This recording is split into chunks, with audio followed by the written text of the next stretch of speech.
Welcome back to another episode of the Outdoor Adventures Hunting Podcast here on Brownfield. I'm Brent Barnett. Well, turkey season will be here before you know it. As we're talking now, we're in late February. A lot of hunters making those preparations for spring turkey season throughout the region and throughout the country and those major hunting areas. So expect a lot of turkey content here for the weeks to come. Kind of our first spring turkey preview is with Kent Boucher, who's joining us from the First Gen Hunter podcast, friend of the show, been on several times in the past. Kent, how's it going, man?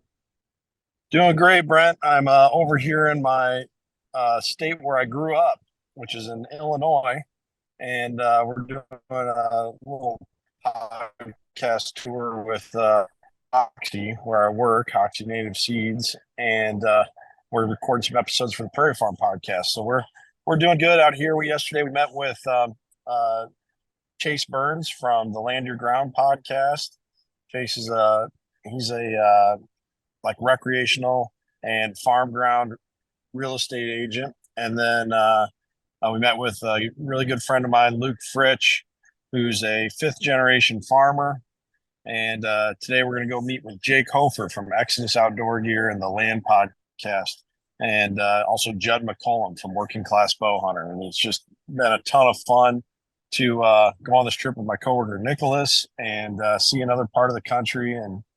And it's a little early, but it's kind of becoming a transitional season time of year right now with these warm temps we've had. And I'm definitely thinking about turkeys as well. Well, man, I tell you what, I'm really excited. I actually think I enjoy turkey hunting more than I do deer hunting. Just really been into it since I was a teenager. And, if you recall, I know you and I have talked before, but last year, I killed my first turkey on public land. And I think maybe you did the same thing last year. So we Yeah, have that in that's common. right. So, I mean, what's your excitement level heading into this 2024 season? Well, with being a first gen hunter, I have a long list of first experiences that aren't that long ago. and so turkey hunting, I've been going at it for, this might be my fifth or sixth season now, I suppose. And it's been very challenging. It's been more challenging than deer hunting, I think, to be successful with. And I think it's because turkeys are a little bit more concentrated than deer are throughout the year. When you get to like really March through October, maybe even November, um, deer are pretty much found, at least a few of them, on every farm with any kind of habitat. If you have a timbered draw on your farm, there's going to be deer. Maybe one, might only be one or two, but there's probably going to be deer on your farm during those months. But with turkeys, not the case. You got to have just the right habitat to have any turkeys. And that's, I think, where you have that additional challenge of harvesting a turkey on public land. You got to find the right piece of public ground, but everyone else is looking for that too. And then are there going to still be turkeys there? Are they going to be pressured out of there and onto some neighboring private ground or something like that? It's a real challenge to locate birds. But I'm excited though to you know pursue that same challenge yet again. And you and I found a pretty good spot last year, and so I'm excited to get back there. And I'm going to be looking for the right weather conditions. And I got a baby coming in mid-May. Do you So really? so I'm probably gonna have to hunt an earlier season than I normally do this year, but that's okay. It'd be good to experience something new. Going to be a full house at the Boucher household. That's Congratulations. right. Thank you. It'll be baby number 4. So Wow. yeah, very full house. That's great, man. Well, I'll tell you what, last year, the turkey that I was able to take came during the first days of season 2 in kind of early to mid-April there. And, Yeah. looking back on that experience, Kent, my plan this year is to hunt earlier again because I felt like there wasn't as much hunting pressure out there. The temperatures were still cool. The greenery and the foliage in the forest hadn't Yeah. really come out yet, and so didn't have to deal with the ticks. And I know that's something that impacts a lot of Yep. people, but it almost felt like fall, late fall for the deer season when you're bow hunting and all the leaves are gone still. So I really like. Now obviously that creates some challenges with turkey hunting because with their eyesight and their vision, you probably can't move in on them as much, right? And you have to call them to you. Um, Right. Yeah. Yep. so my plan right now, Ken, is to probably get that gun tag for season 2. And I think I'm going to take up the option this year where they allow you to also get an archery permit that is for all 4 seasons and see if I Yeah. can maybe go archery hunting that season 1, which I haven't been able to go during that season 1 in the past. So I'm kind of earlier the better for me this year. What about you?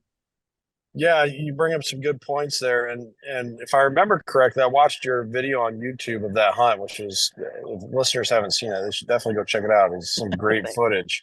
But I think you mentioned that video that there was nobody else there that day on that piece of public ground, and I think it was like a Saturday morning, and it was the filtering effect there was the miserable conditions. It's cold and dark. You were bundled up like you were doing a late muzzleloader hunt. It looked like, and but it paid off for you. Like because you were willing to brave those conditions. You got there and you got a shot a nice tom. Um, Another thing too that I think people forget about with both turkey hunting and deer hunting is the fact that there's more turkeys alive earlier in the season. You and I shot birds on the same piece of public ground. And I hunted season 4. In fact, it was the second to last day of season 4 when I harvested my bird. And I harvested a Jake that was, he was, I guess you'd say like a mature Jake. He wasn't quite a Tom yet, but he had a little beard, he had some little spurs, and he was gobbling his head off. He was leading these other 2 Jakes around, and he was definitely the dominant bird in that pack. And I don't know everything about turkeys by any means, but the way he was putting himself out there, to me, reflected an environment where a lot of the dominant toms had probably already had tags wrapped around their legs, and so it was a hunting Jake's game at that point, just because other hunters had come in and harvested a lot of birds that year. So of course it's a sustainable practice. Hunting is within our North American model of conservation. So we have new birds coming in every year that are maturing, and there'll be a new crop of toms, of course. But I think that's another advantage to hunting that early season is there's like you have quantity and quality available to you. The big birds are still around, and there's just more birds still around. So I think that's another good reason to hunt that early season. Something I'm not going to be afraid to do this year, Kent, is overcalling, or I think some people can maybe think they're calling too much. It really paid off for me last year. As soon as I step foot on the property that I'm going to, private or public, but last year in this case it was public, I'm already and I'll just preface by saying I'm not one to get out there in the pitch dark and try to get up under one on the roost, right? Yeah, For whatever yeah, reason, that has never worked out for me in my entire life of turkey hunting. I cannot tell you one time I was able to take a turkey right off the roost. yeah, As daylight comes out. So I usually show up when you can already see and it's already legal shooting time. And as I walk in, I still hunt and call my way into the property. And my success rate has gone up so much over the years with that. And last year, I did the same thing. And it was 2 consecutive days on the same property. And, I think it can also make you realize that maybe some of those spots close to the access path and close to where the entrance is can be overlooked because, I was pretty close, Kent. I think I shared with you yeah, where I took that Tom last year. I mean, it was just a few hundred yards from the entrance. yeah. It was. You didn't have to go far at all. And I think another thing too is, it, when those birds are in the roost, I think we have this like almost like little kids storybook idea for how their morning goes, where sunrise is breaking, and now the turkey blinks its eyes and stretches his wings and then hops right out of the tree. I would imagine that turkeys probably kind of hang around in those branches a little bit after they wake up in the morning, and they're still in their roosting tree, and they're surveying around a little bit, looking to see what's going on below them. And they have very good vision, like you said. And I got to think that a lot of guys who expect to be sneaking up on a roosting bird get spotted far more often than what they think, from a lot farther away than what they realize. And those birds are just they go the other direction without us even knowing it.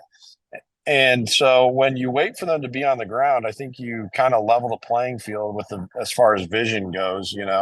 Now you technically have the higher view of the terrain, and they're also going to be up and active.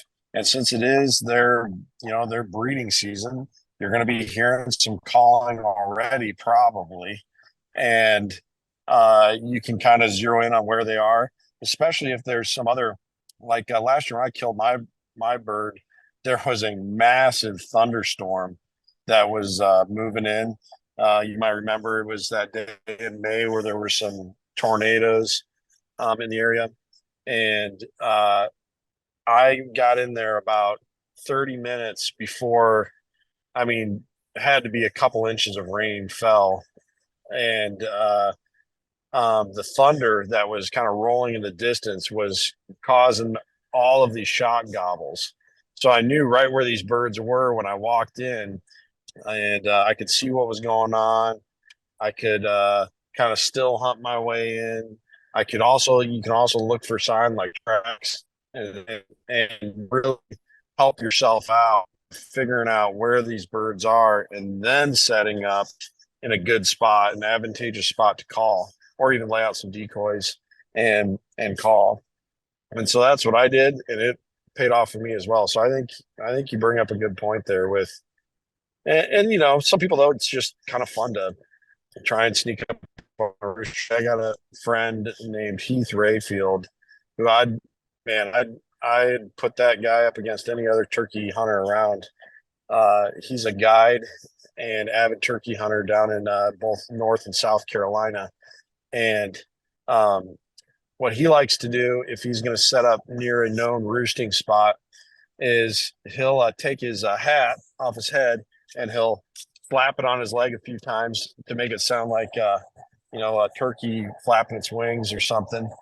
And he's sometimes that'll bring a turkey out of a roosting tree down into onto the ground level where he can get a shot. So there's some people that have skills that I definitely don't have that can make that situation work like you were talking about. But that is not me. I got to do the still hunt my way in method. Yep, same here. And the last thing I'll say, you brought up decoys. For many years I was using a full strutted mature tom decoy. 2 years ago, Ken, I had this big tom on public land working across a valley to me. And once he popped the ridge and was within about 45 yards, he spotted that tom decoy that's in full strut. Never seen this before. Yep. He just immediately let down his strut, turned around, and basically ran away. Yeah. From that point on, I was like, okay, well, I'm going to change up what I'm doing here. Last year, I purchased a little Jake decoy with it has like a blue head. And that tom that I shot last year in early to mid-April, whenever he spotted that Jake decoy with that little beard, he didn't come running in, but it was a really fast shuffle coming right into that Yeah. full strut, kind of a half strut, half running, half strutting. And so I'm going to take that back out again this year because I'm not going to mess with what worked last year. Yeah. Yeah. I think you're alluding to a really important factor that folks have to remember, the animal science of hunting, right? And what are you communicating to those birds when you have a show of dominance, in your decoy spread? Or it's kind of like let's take it to the rut. if you're slamming antlers together and doing a bunch of snort wheezing, well, that definitely works sometimes, right? There's going to be other bucks that they want to fight, they want a chance for breeding rates, but there's also a lot of bucks out there that they might come and like hang out there at 50, 60 plus yards and try and see what's going on, but they don't really want to fight. They're more the sneaky buck who's maybe looking for an opportunity while these other two bucks are occupied to run off with the doe. And so that being said, animals aren't, I don't know that I would say a turkey necessarily has a personality, but it might have more of a fighting instinct than another turkey does.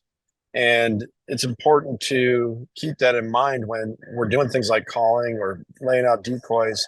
You want to have almost a best fit circumstance. If dominant toms in the area or like a really aggressive jake or something like that, well then yeah, a bird, decoy that's in full strut might get you some results.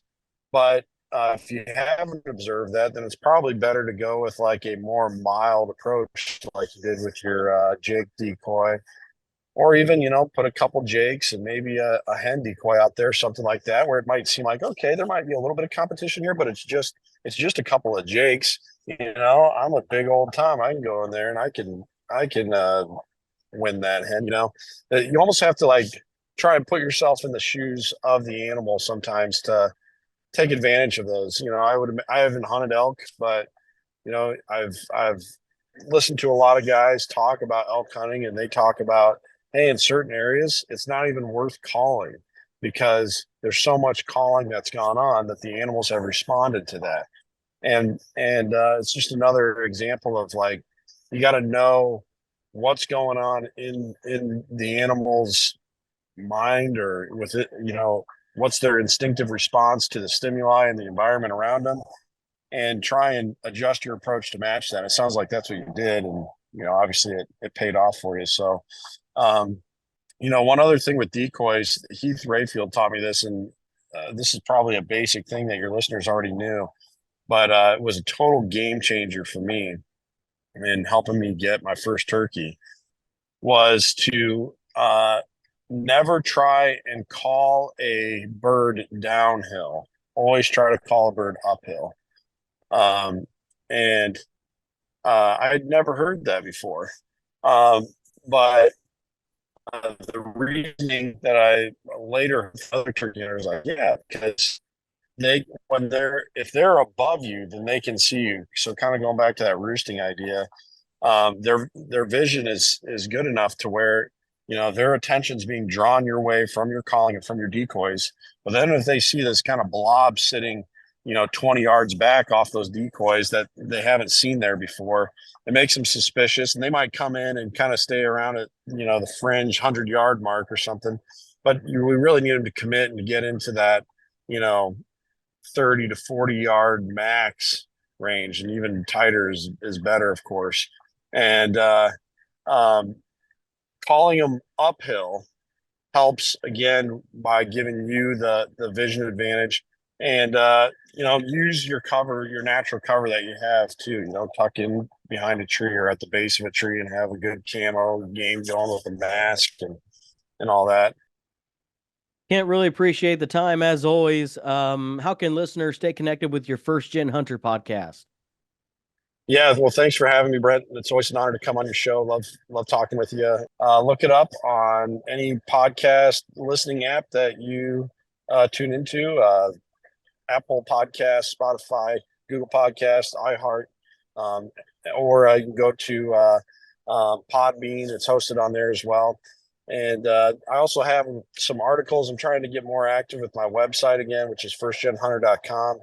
I got some good how-to articles on there and some other content. So if you want to follow along there, or on Instagram at first.gen.hunter, I usually post some content on there fairly regularly. So great talking with you though, Brent. Thanks again, buddy. Yeah, thanks a lot for coming on the show, Kent. Again, that's Kent Boucher, First Gen Hunter podcast, joining us here on Outdoor Adventures. I'm Brent Barnett with Brownfield Ag News.